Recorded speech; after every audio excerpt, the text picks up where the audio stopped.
子供が生まれた時、誰もが持っている能力があることをご存知でしょうか？それは人の気持ちに寄り添う力です。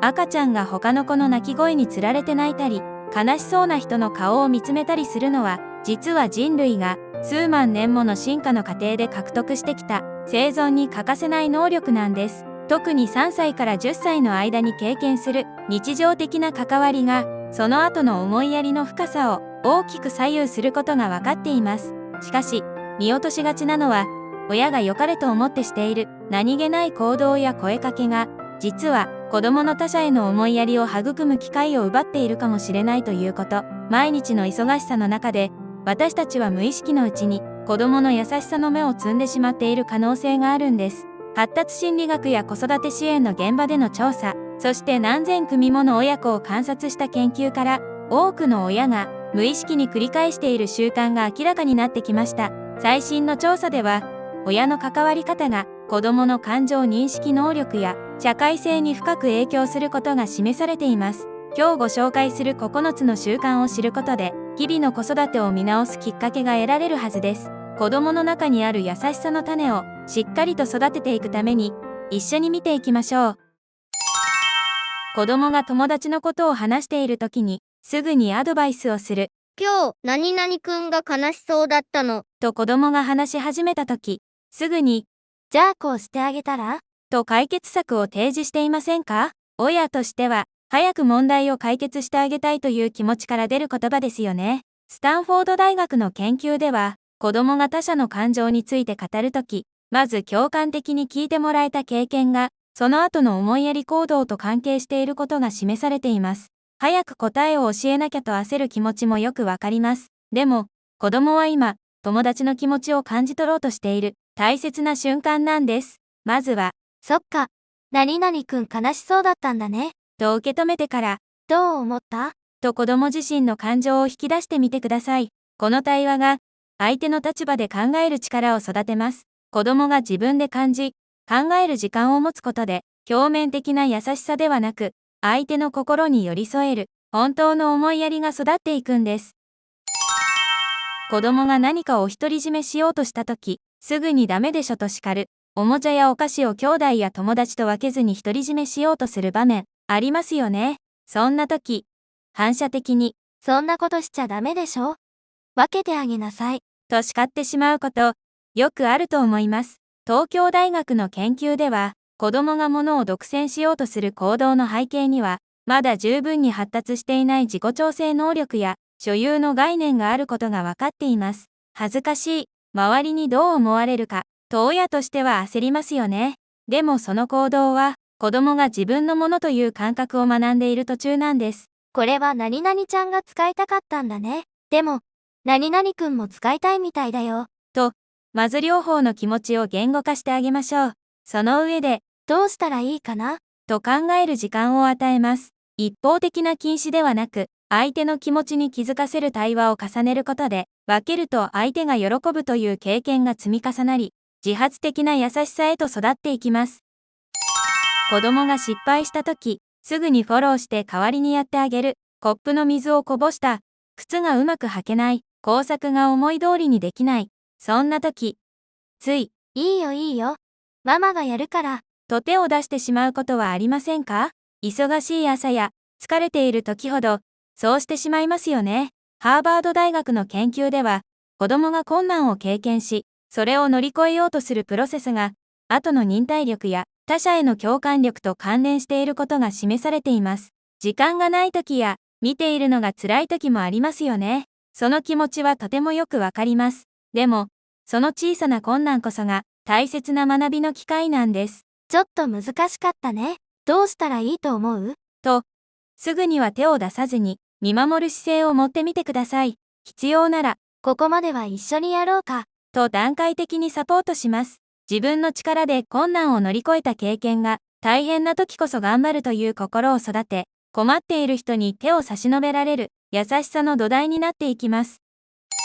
子供の感情表現に対して、そんなことで泣かないのという、些細なことで泣いたり怒ったりする子供に、そんなことで泣かないの。もう大きいんだから、我慢しなさい。と言ってしまうこと、ありますよね。特に外出先では、早く泣き止ませたくなる気持ちもわかります。大阪大学の研究では、幼少期に自分の感情を受容してもらえた経験が、他者の感情を理解し、共感する能力の発達と関係していることがわかっています。周りの目が気になったり、こんなことでと思ってしまう気持ち、親なら誰でもありますよね。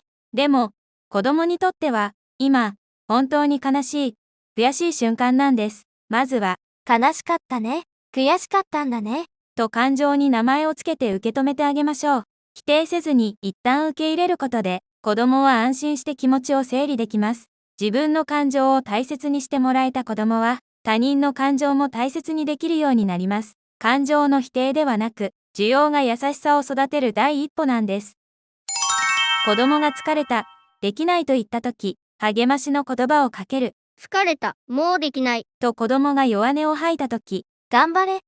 あと少しだよ。何々くんならできるよ。と励ましていませんか？親としては子供を元気づけたい、諦めさせたくないという思いからですよね。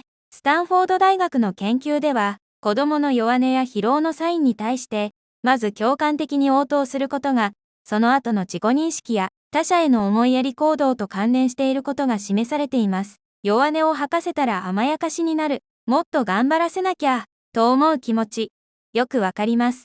でも今、子供は自分の限界を感じ取り、それを言語化している大切な瞬間なんです。疲れたんだね。ちょっと休憩する？とまず受け止めてから、休んだらまた頑張れそう？と子供自身の気持ちを確認してあげてください。この対話が自己理解を深めます。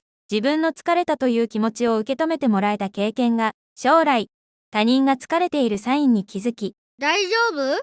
休もうよ。と声をかけられる優しさにつながっていきます。子供がママ見て、と言ったとき、スマホを見ながら返事をする、料理中や仕事のメールチェック中に、ママ見て。と言われること、一日に何度もありますよね。ついスマホや手元を見ながら、うん。すごいね。と返事をしてしまうこと、あると思います。東京大学の研究では、親が子供の発信に対して、どれだけ注意を向けるかが、子供の他者への注意力や共感性の発達と関係していることが分かっています。忙しい中で全てに対応するのは、本当に大変ですよね。その気持ちは痛いほどわかります。でも、子供は今自分を見てほしいというサインを出しているんです。ちょっと待ってね。今これが終わったらちゃんと見るから。と正直に伝えるか、一旦手を止めて目を合わせて、すごいね。と反応してあげてください。短い時間でも、全力の注目が大切です。人が話しているときは、ちゃんと相手を見るという姿勢を親が示すことで、子供も人の話を聞くとき、相手に注意を向ける習慣が自然と身についていきます。兄弟喧嘩のとき、お兄ちゃん、お姉ちゃんなんだから我慢しなさいという、兄弟喧嘩が起きたとき、上の子に、お兄ちゃんでしょ。お姉ちゃんなんだから譲ってあげなさい。と言ってしまうこと、よくありますよね。下の子を守りたい、早く喧嘩を収めたいという気持ちから出る言葉です。ハーバード大学の研究では、公平な扱いを受けた経験が、その後の正義感や他者への配慮と関連していることが示されています。下の子がまだ小さいから、上の子なら理解してくれるはず、という気持ち。親なら誰もが持ちますよね。でも、上の子も同じように気持ちを受け止めてほしいんです。何々くんもこれで遊びたかったんだね。何々ちゃんも使いたかったんだね。と、まず両方の気持ちを平等に聞いてあげましょう。その上で、じゃあどうしようか？と一緒に考えます。立場に関係なく公平に扱われた経験が、誰に対しても平等に接する、弱い立場の人を大切にするという、本当の優しさを育てていきます。子供が動物や虫に興味を示したとき、汚いから触らないでと止める。公園で虫を見つけたり、道端の猫に近づこうとしたりしたとき、汚いからダメ。危ないから触らないで。とすぐに止めてしまうこと、ありませんか？衛生面や安全面を考えると、つい言ってしまいますよね。大阪大学の研究では、幼少期の生き物との触れ合い経験が、共感性や命を大切にする気持ちの発達と関係していることが分かっています。病気や怪我が心配という親の気持ちは当然ですよね。その心配はとても大切なことです。でも、子供は今、小さな命に興味を持ち、関わろうとしているんです。そっと見てみようね。優しく触ってみる？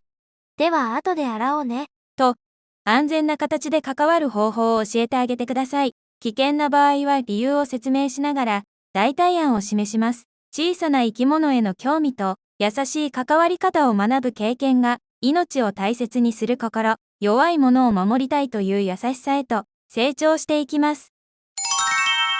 子供が誰かに親切にしたことを、すぐに褒美で評価する。友達におもちゃを貸してあげた。お手伝いをした。そんな時、偉いね。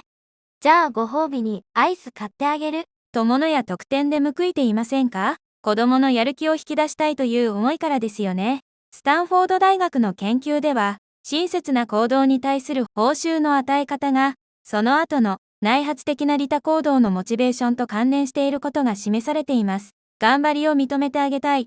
もっと良いことをしてほしい。その思いは素敵な親心です。でも、ご褒美がもらえるから優しくするでは、本当の優しさは育たないんです。貸してあげたんだね。何々くん嬉しそうだったね。と、相手の反応や気持ちに注目させる声かけをしてみてください。どんな気持ちだった？と子供自身の感情も確認します。ものではなく、人が喜んでくれたという経験そのものが報酬になることで、見返りを求めない、純粋な優しさが心の中に根付いていきます。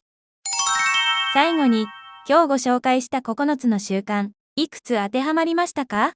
実は、どれも子供のためという愛情から生まれた行動なんです。だからこそ、気づかないうちに繰り返してしまうんですよね。大切なのは、完璧な親になることではありません。子供の優しさを育てる小さなきっかけに気づき、少しずつ関わり方を見直していくこと。今日から一つでも意識してみるだけで、子供の中にある優しさの種は確実に育っていきます。このチャンネルでは、科学的な根拠に基づいた子育てのヒントをこれからもお届けしていきます。もしこの動画が参考になったら、チャンネル登録と高評価をお願いします。コメント欄であなたの気づきもぜひ教えてください。それでは、また次の動画でお会いしましょう。